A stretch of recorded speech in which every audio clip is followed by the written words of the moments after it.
Somebody asked a question recently which prompted this video. It was in a private lesson. They said to me, all right, I'm making progress learning how to become a better mixer, but what should I be doing to further my career when I'm not working on mixes to get better? And I have to tell you, it brought up a lot of things, but the number one thing, and this was actually one of my best friends told me this a long time ago, and it's just so critical. The worst decision is indecision. That's the absolute worst thing. And this is what I told them. I said, what do you think would help your career? And they gave me a couple things that they could possibly do. I said, okay, which one of them are you pursuing? They said they don't know because they have all these ideas. They don't know what to do. Now, this must be something all of you are afflicted with, the same thing. I said, that's the problem. You're so concerned with what's the right thing that you're actually not doing anything. And this is something I did for years. I would come up with ideas, not pursue any of them because I would just keep having different ideas. So I wouldn't actually focus on doing any of them. What I said was pick the one you think is going to work the best for you. Develop that idea. Focus on one and do it.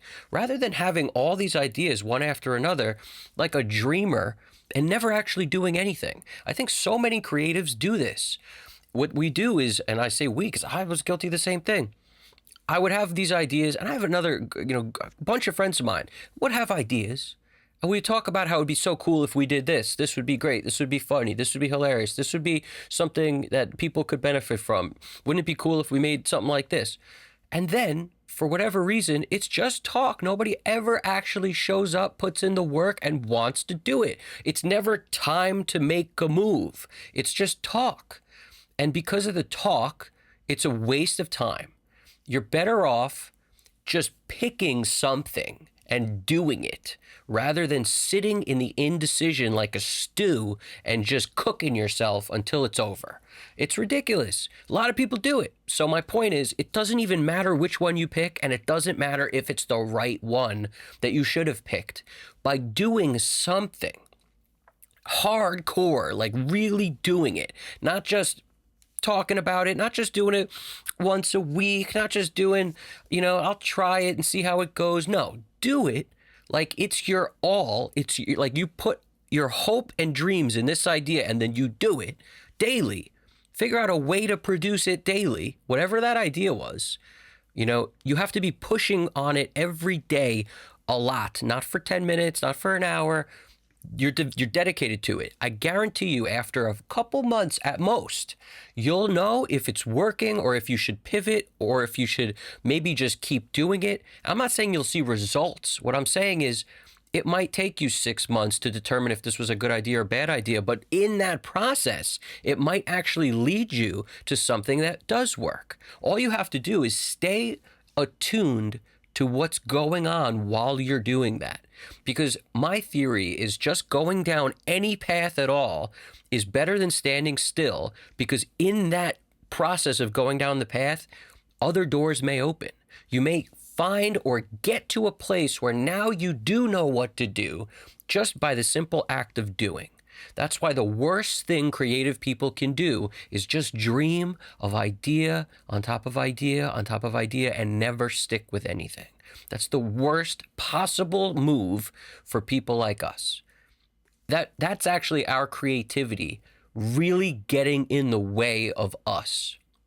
Whereas the people that can focus their creativity on actually pursuing the thing that they think makes the most sense for them. That's the other thing. Nobody knows what will work for you better than you.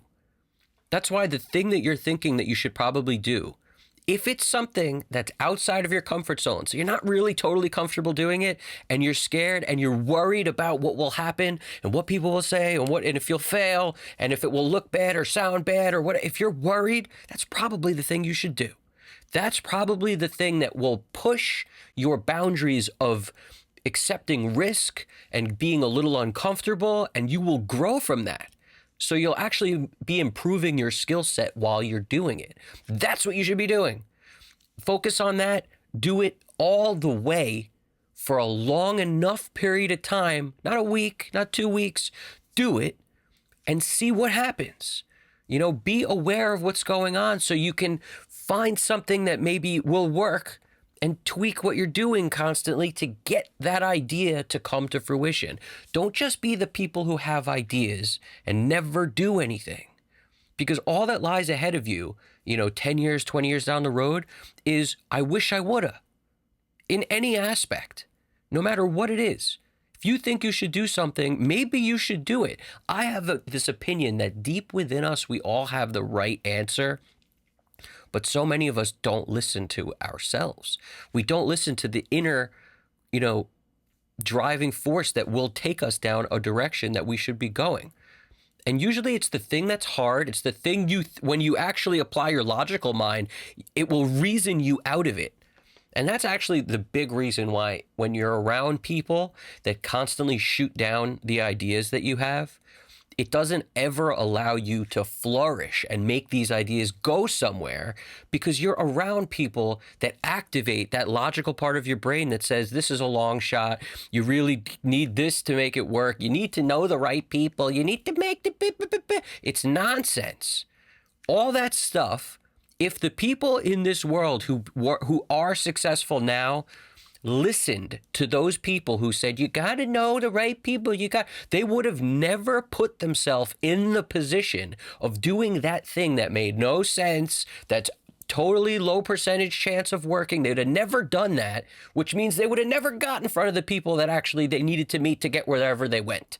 I'm not saying we do it alone. I'm saying we welcome the luck when we put ourselves in a position to receive it, by doing the things that are a long shot, risky, make us uncomfortable, by doing the things that we're doing because we're trying to grow. And you can't do that if you're comfortable.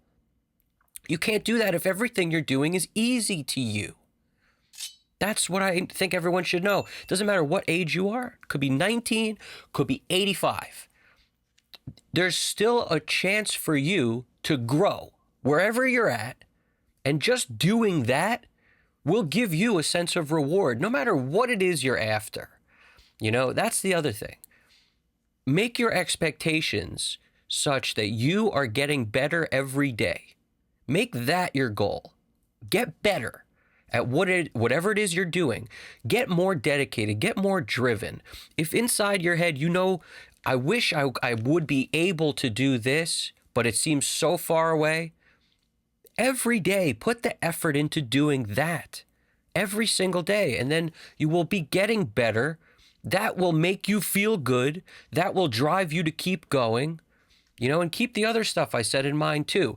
Don't be looking around for that lottery ticket, that person to find you. If you stop looking for that and you look towards yourself to keep getting better, it doesn't even matter what you pursue, you will get closer to that goal. That's what will get you there. That's what will get you to something that could possibly help you, not looking for the person to help you. Those people you're looking for don't want to find you. Like, they don't want to find the person who's not working as hard as anybody could possibly work. They'd rather bet on the person who is, no matter what it is you're doing. So you're looking and thinking you need the connections, or you think it's impossible, I can never find the connections. Well, you're making it come true, whatever it is you believe. You create your own reality. Every day we create our own reality. You tell yourself it's impossible and you need XYZ that you could never possibly get because you're not lucky, then that's what you will be. Somebody unlucky who will never get what they want.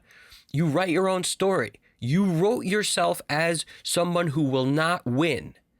Whereas the people who believe that they are destined for something greater, and if they just keep pushing, working harder than everyone else, they'll get there. Those are the people that wrote themselves as the winner in their story. Who would you rather be? All right? Every single person who thinks it's not up to you in order to actually make it discounts all the people that got somewhere, that you're discounting the hard work that they all put in. All of them did way more than you think. Every single person who is somewhere that you want to be did more than you know to get there. You never know the whole story. You have no idea what they had to go through. So by you saying it's really this, it's not this, you got no idea what that person went through and what their struggle was like. You have no idea what they did, what chances they took, the risks. You have no clue. So what I'm saying is, forget all the people that think it's one way, it's impossible, it's too hard, you got to get lucky. Forget all that. Focus on the other part that I talked about first, being someone who can be proud of themselves, which means you're improving your skill set every single day.